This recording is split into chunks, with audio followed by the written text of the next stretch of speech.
Au cours des XVIIe et XVIIIe siècles, en Europe, puis un peu partout dans le monde, la science a joué un rôle d'acide dissolvant, qui a dissous progressivement certaines croyances enseignées par les autorités supposées naturelles, qu'il s'agisse du clergé, de la monarchie ou de l'aristocratie. C'est-à-dire que des arguments scientifiques ont défait certains de ces pouvoirs. Et en tout cas, ont ruiné leur légitimité.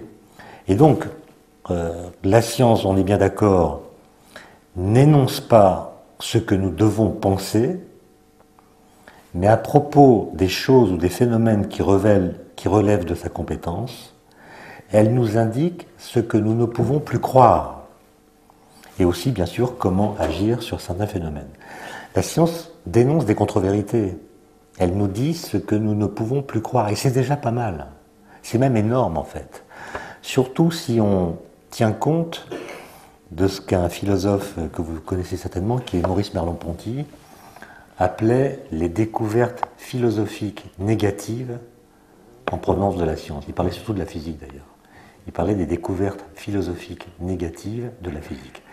Que voulait-il dire par là? Non pas que la science ou la physique avait tellement de pouvoir qu'elle pouvait remplacer la philosophie, ou même répondre aux questions éthiques, mais qu'elle produit régulièrement des résultats expérimentaux, ou bien des résultats théoriques, qui viennent éclairer, modifier, jamais complètement trancher, mais viennent modifier l'ensemble des réponses philosophiques qu'on peut apporter à une question philosophique.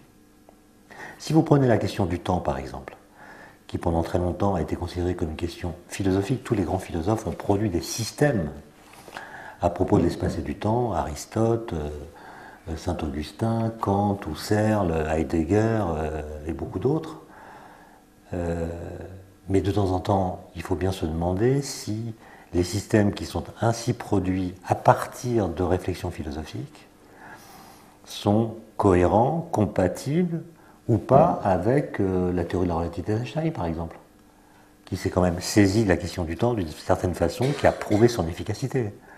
Et donc si je compare par exemple ce que la théorie de la relativité m'invite à penser du temps à ce que Kant dit du temps, est-ce que ça se touche? Est-ce qu'on parle de la même chose?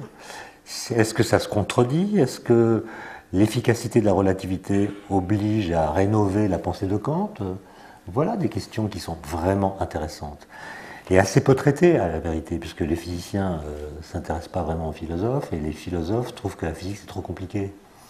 Mais si on faisait ce travail correctement, je pense que l'efficacité de la physique, à partir d'une mathématisation du temps, inviterait à réinterroger notre façon de penser le